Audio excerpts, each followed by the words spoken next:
ध्यान दीजिएगा, परसेंटेज का ना आज का अगला क्लासेस है, ठीक है। तो चलिए क्वेश्चन को शुरू करते हैं। क्वेश्चन में क्या कह रहा है, पी क्यू से 6 गुना बड़ा है, मतलब पी जो है आपका वो क्यू से 6 गुना बड़ा है। तो अगर मान लीजिए क्यू 1 है तो पी 6 है, ठीक है। तो क्यू पी से कितना प्रतिशत छोटा है, तो क्यू पी से कितना परसेंट छोटा है। तो सबसे पहली बात, इस दोनों के बीच का अंतर कितना हो जाएगा, 5।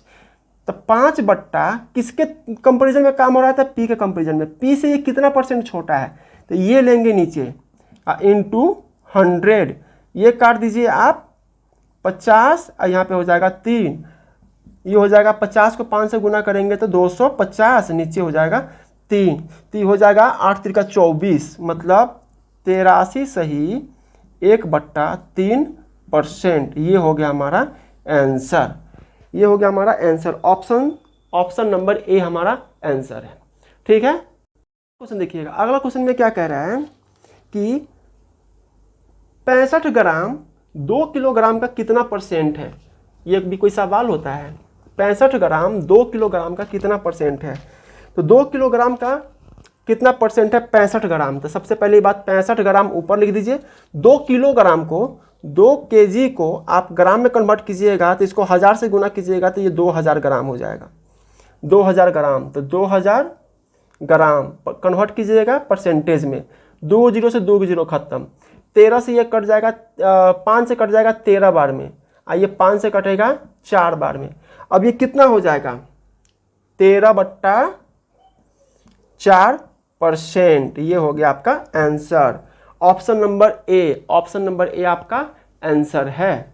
ऑप्शन नंबर ए आपका आंसर है, ठीक है। अगला क्वेश्चन क्या कह रहा है, 1% का आधा दशमलव में किस प्रकार लिखा जाएगा।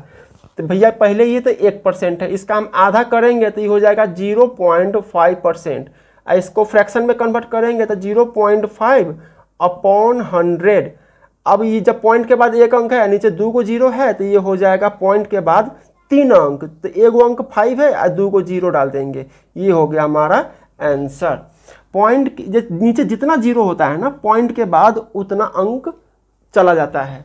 तो पहले से ये 1 है और नीचे 2 को 0 है, तो पॉइंट के बाद 3 को अंक हो जाएगा, तो 2 को 0 1 को 5, 3 को हो गया। ये हो गया आंसर। ऑप्शन नंबर सी आपका आंसर हो गया, ठीक है। अगला क्वेश्चन में क्या कह रहा है, 1.9 का कितना प्रतिशत 1.14 है, ठीक है। तो बस 1.14 ऊपर लिखिए, 1.9 नीचे लिखिए, अब यहाँ पे 100 दे दीजिए, ठीक है। अब ध्यान दीजिए, पॉइंट को आपको हटाना है, तो पॉइंट हटाइएगा कब, जब नीचे इक्वल रहे तब। पॉइंट के बाद 2 अंक, पॉइंट के बाद 2 अंक, अब पॉइंट से पॉइंट खत्म, ठीक है। एगो 0 से एगो 0 हटा दीजिए। 19 से 114 कितना बार में कटेगा, तो 19 5 95, 19 5 95 और 19 6 114, तो 6 बार में गए, और 6 को 10 से गुना करेंगे तो 60%। ये हो गया आपका आंसर, 60% ये आपका आंसर हुआ, ठीक है। अगला क्वेश्चन देखिएगा, इसमें कह रहा है 0.001 किसके बराबर है। तो ऑप्शन जो दिया हुआ है परसेंटेज में, तो ये परसेंटेज में गुना, ये कन्वर्ट करने के लिए इसको 100 से हम गुना करते हैं।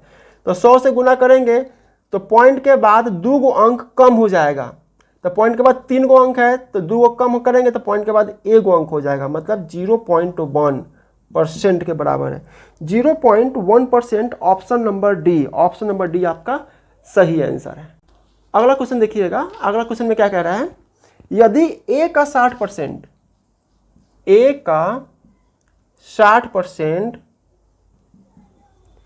बी का 3/4 है, बी का 3/4 है, तो ए अनुपात बी बराबर क्या होगा, मतलब ए अनुपात बी बराबर वाट, ठीक है। तो इसको आराम से बना दीजिए ना आप, इसको कर दीजिए 0 से 0 खत्म, 2 से कट जाएगा 3 बार में, 2 से कट जाएगा 5 बार में, ठीक है। तो यहाँ पर इसको पहले एक बार सिंपल कर देते हैं, हालांकि इसको डायरेक्टली बनाया जा सकता है।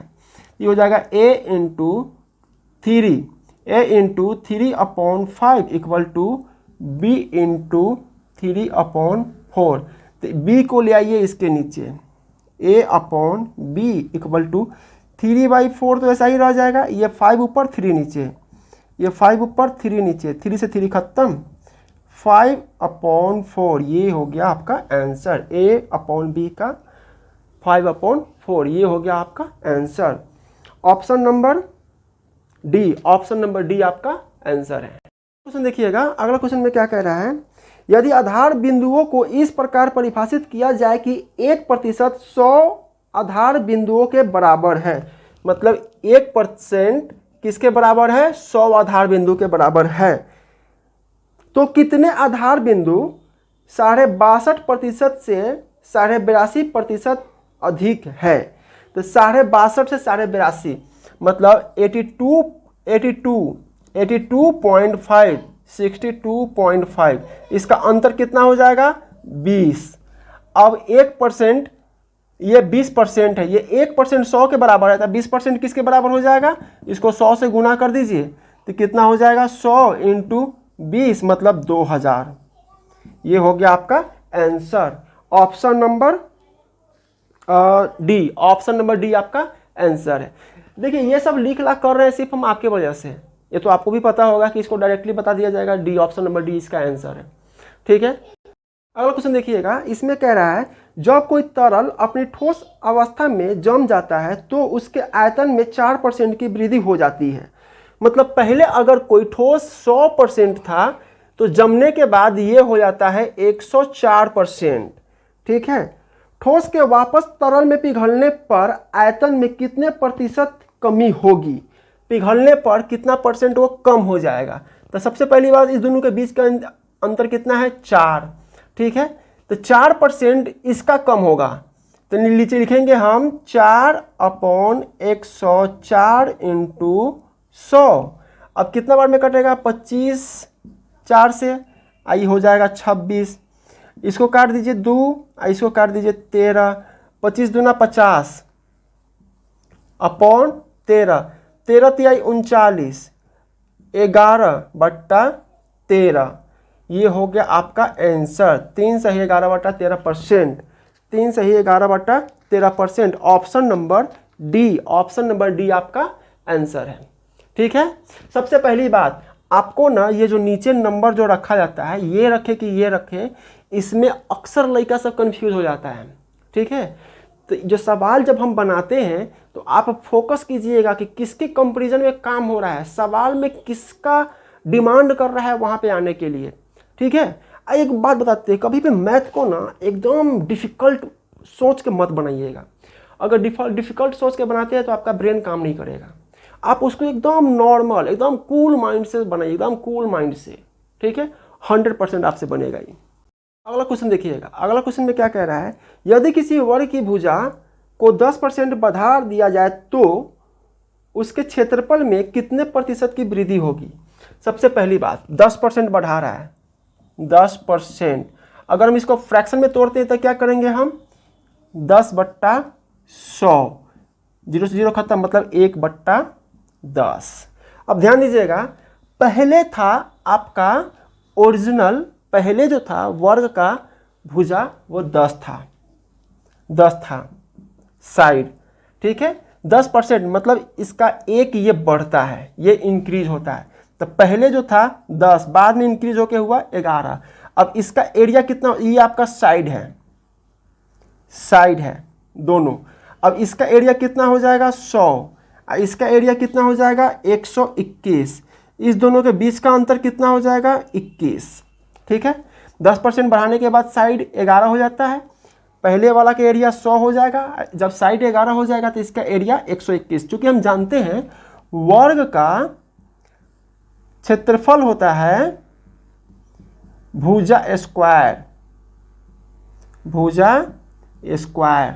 ठीक है, तो यहाँ पर हम 10 धरे, स्क्वायर की 100, यहाँ पर 11 रखे, स्क्वायर की 121, दोनों के बीच का अंतर 21। ठीक है, अब ये कितना परसेंट बढ़ा है, इसमें, इसमें बढ़ा है तो नीचे लिखेंगे 100 × 100, 100 से 100 खत्म मतलब 21%। ये हो गया आपका answer. Option number D, option number D आपका आंसर हो गया। अगला क्वेश्चन देखिएगा, अगला क्वेश्चन में क्या कह रहा है, यदि ए का 90%, यदि ए का 90%, ए का 90%, बी का 30%, बी का 30%, ठीक है, तो बी ए का 2x% है और बी ए का 2x% है, ठीक है, 2x% है, तो x का वैल्यू क्या होगा, मतलब x बराबर वाट, ठीक है, बहुत आसान है ये सब चीज, ये खत्म, ये खत्म, 3 से ये कट जाएगा 3 बार में, मतलब b बराबर 3a। अब ये b का जो वैल्यू है यहाँ पे, ये ले जाके यहाँ डाल दीजिए, ठीक है, तो यहाँ पर क्या लिख देंगे हम, 3a equal to a into 2x upon 100, a से a खत्म, ये कट जाएगा 50 बार में, 50 को 3 से गुना करेंगे तो x इक्वल टू 150, ये हो गया answer, D, option number D इसका आंसर हो गया, ठीक है। यहाँ पे ये a कटेगा, 3 नहीं, हाँ बात वही कटा है, x equal to 150, option number D आपका आंसर हो गया, ठीक है।